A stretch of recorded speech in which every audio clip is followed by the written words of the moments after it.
One of the things that in my earlier days, as a pretty small kid, I became interested in birds.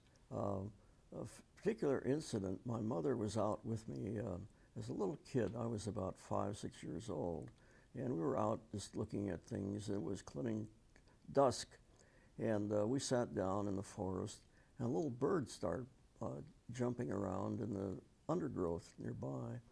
And I watched this bird, or we watched this little bird, and all at once it disappeared. And we looked around, we thought, what on earth happened to it? Well, it was getting dark, and so we forgot about that for the night. And I came by early the next morning to see where that bird had gone. And it was a specific species of bird called the ovenbird.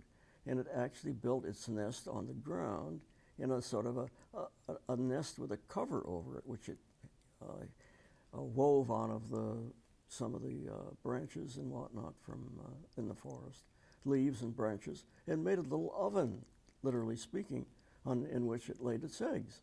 That was my first really encounter with a bird where there was something interesting in it beyond just the songs it sang. This sort of interest also carried on at that time with warblers. In the spring, there was a migration of warblers of many, many species. Unfortunately, we don't get that sort of migration here in the West, but there are literally dozens of species of warblers that come in almost as a cloud of migrating birds. And for a period of about a week, you have these warblers all over the place, just swarming, eating bugs, insects on trees, hauling off little pieces of this and that and something else. And on a typical apple tree, you might see 50 of those warblers all at once, just scrambling all over the place. And they're very brightly colored, which adds a lot to their interest.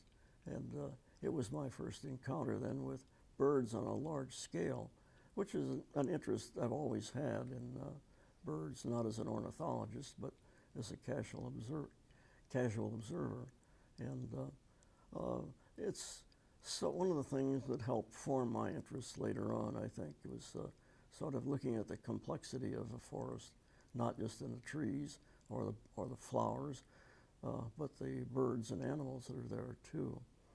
And this interest then was carried on a lot and increased in my travel that I took with my mother and my grandfather to the West. In about 1933, this started in Ohio and ended up, went first to South Dakota, and then my mother and myself took off further and went to the Black Hills of South Dakota and also to Yellowstone Park. And Yellowstone, of course, in those days was just becoming a very popular place to go. There were lots of bears. I had a personal encounter with a moose where I went crashing through the brush to go along a river and by chance ran into a moose. Literally almost ran into it. It was a big moose, and we were both taken very much by surprise by the other, and we took off in 180-degree different directions when we had this first 10 seconds of being astounded at seeing the other, and we took off in different directions. But it was just typical of seeing things that I had never conceived almost before. Lots of bears, and including grizzly bears in the park, elk, lots of deer, and so forth. And this sort of rounded out things in the sense that I'd always been interested in trees, but the other inhabitants of the forest were much more evident in Yellowstone than any place I'd been before. And there's something about coniferous forests, like those of Yellowstone, that interested me more than the deciduous hardwood forests of Ohio, where I'd been. Maybe it's because they were just different, but I became interested in them, and my thinking from that time on went toward seeing if some way I couldn't find something to do that was going to involve those coniferous forests.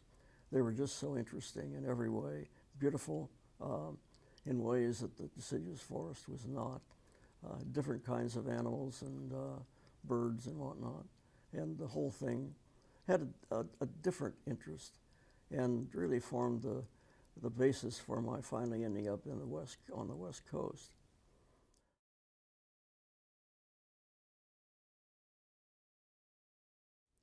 Well, the interest I had in warblers, because of their abundance and their brilliance and their just vitality.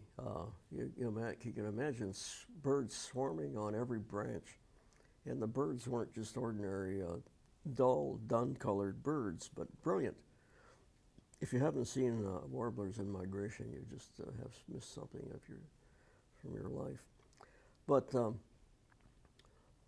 I also, when I was a kid later on, because of this early interest in birds, I lived in Akron, Ohio, which was an industrial town.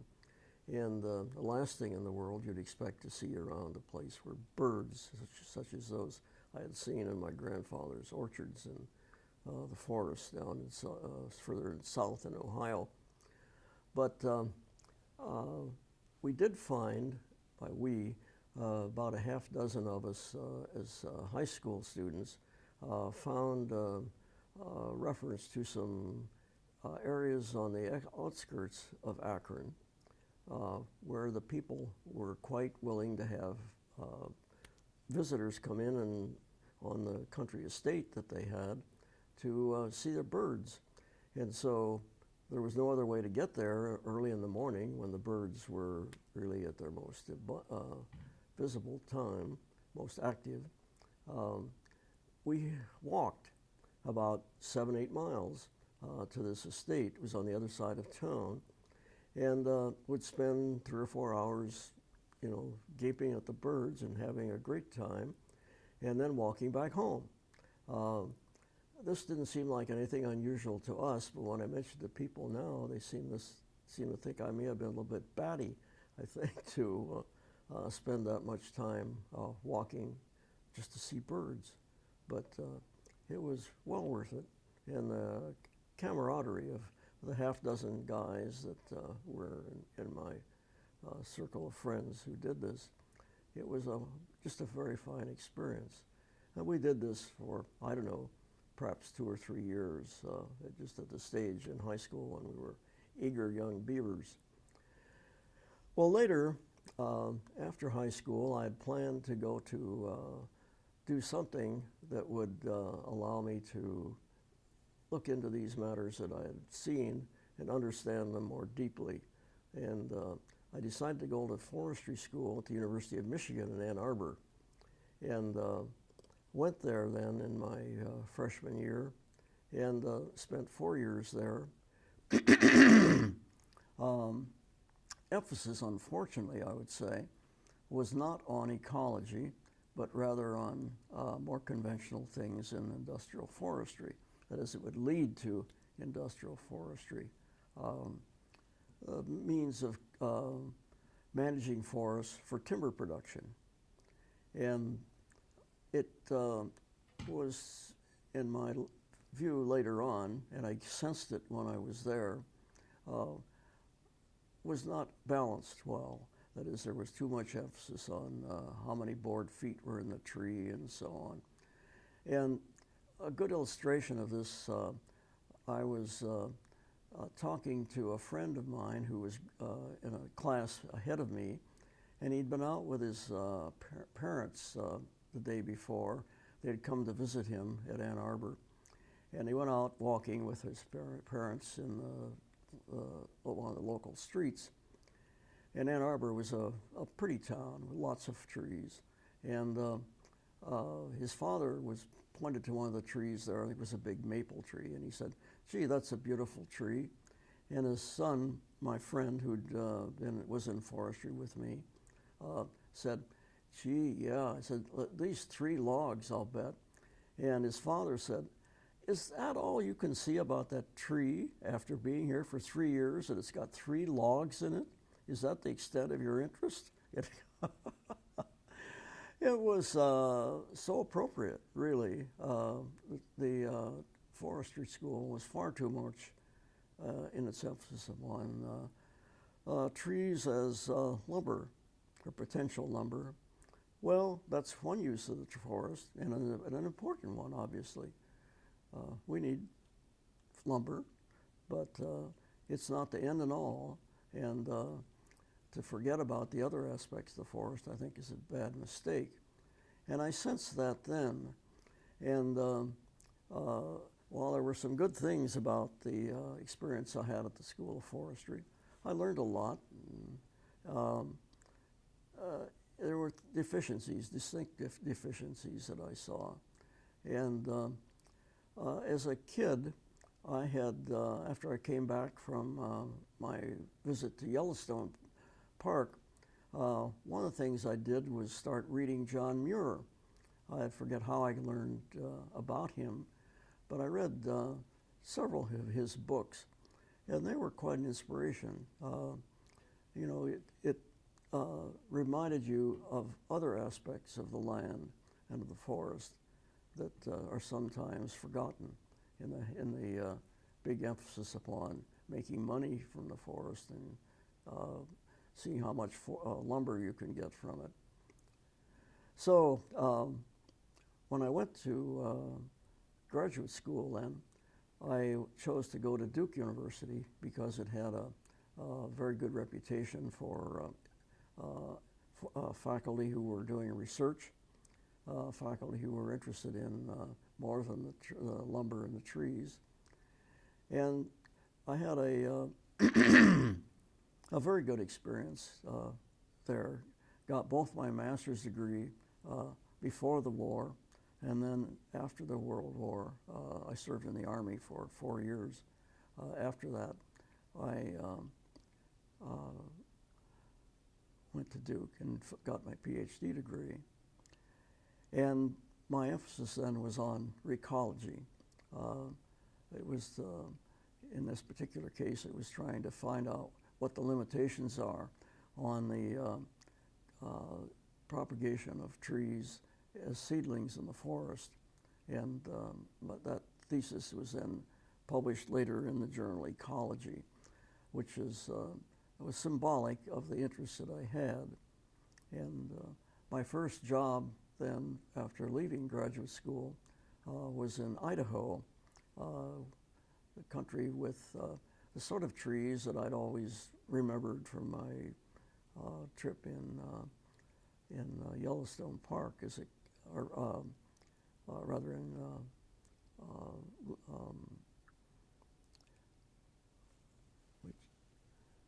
well, in general, in the West, on the trip that I made with my mother and my grandfather. It was the sort of forest I wanted to go back to. And I should go back then. I neglected to mention interlude, which was important in my thinking as well. We went back from the Army, who went back to Duke, a friend and myself, both intent upon getting our PhD degrees. And our major professor said, I want you to go to another university for at least a term, because I don't want you have such a narrow outlook as you might get just from going to Duke as a graduate student. So we did that, and we went to Berkeley, and this was in 1946. And it was right out of the Army before we started our PhD work at Duke. And when we finished our fall term, we went just one term to Berkeley. And at the end of that term, my friend and I, Dick Geiser was his name, decided to go on a hike in Yosemite. And so we traversed some of the same area that John Muir had many, many years before. We took a hike from Yosemite Valley up into the high country, Tuolumne Meadows, across Donahue Pass, on down on the Crest Trail in the Sierras, and ended up in Devil's Postpile on the east side of the Sierra Mountains. And it was a wonderful experience to encounter the Sierra conifer forest and all of the vegetation and wildlife that mountain range possesses. It's an inspiration to anybody.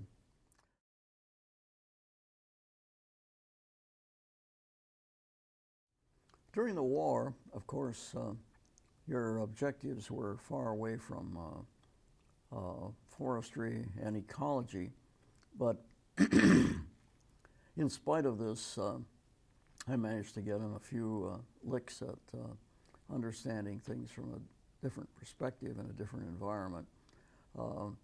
When I was in India, and I was in India-Burma theater for 2 years during the Second World War, several instances, when you're in the Army, there are frequently periods of time when you're just sort of marking time. There's nothing much going on. And I was actually in the Air Force. But I got interested in the grasses that were growing around the base where I was stationed in the province of Assam in northeastern India. And I collected a whole bunch of these species of grasses, hoping that I could make use of them some way or get somebody to identify them, or perhaps introduce people to species of grasses that nobody scientifically had ever identified. Unfortunately, although I saved a lot of these grasses, they got lost in the fray and never got to any scientific use, nor did I ever find out what the species were. But it was typical of sort of maintaining an interest in things ecological and environmental. And I also did get we were allowed rest leave occasionally, and I had one rest leave while I was there, which was up in the province of Kashmir, some of the most beautiful part of the Himalayan range. Kashmir was the loveliest place, thought to be the loveliest place in the Himalayan mountains. And I spent 2 weeks there, and one of the things that I did was go wandering off into the mountains there were well-trodden trails, and I hiked for, perhaps 10 miles in the foothills, really, of the Himalayan mountains, and saw a lot of plants that were very similar to ones that were here. They were different species of the same genera that we have here in some parts of North America. But at any rate, it was just enough to keep my interest and appetite going in the direction of biology and ecology. Well, to go back then to my interest in ecology, my PhD thesis actually was on the ecology of forest seedlings in the southeastern U.S. And this was a publication to try to, an investigation to try to find just what were the controlling factors in the survival of tree seedlings in the forest. And it was one in which I gathered a lot of data on the weather and soil of the area, and measured also the growth and survival of seedlings under those conditions where I'd measured the environment, and relating these things to try to see what were the important variables determining survival and growth. And it was a reasonably good thesis. It was published later in Ecology. And based then upon my graduate work, I got a job at the University of Idaho. This was back in 1948. I started my faculty work at the University of Idaho in Moscow. This was an interesting area. Was dominated by white pine. White pine are not the climax species in the area. By climax, we mean the species which is the ultimate species in succession, which will occupy an area. The climax species were typically hemlock and grand fir, whereas white pine was the successional species, as the ecological term goes. They come in after a disturbance and occupy the area and are replaced then by hemlock and grand fir.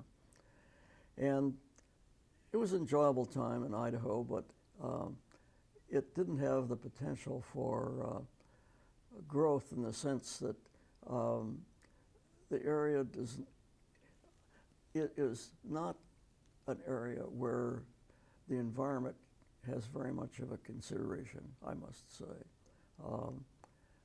It was the part of Idaho where the forests are located plays second fiddle to the southern part of the state, which is agricultural.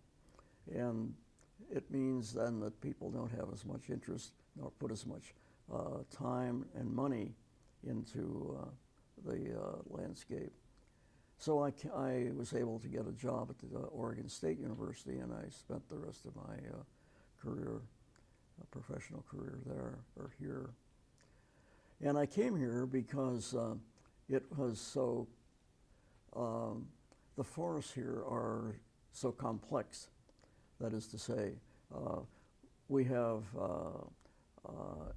forest land from the dry areas of Ponderosa country on the east side of the mountains here to the coastal forests, which are dominated by spruce and hemlock.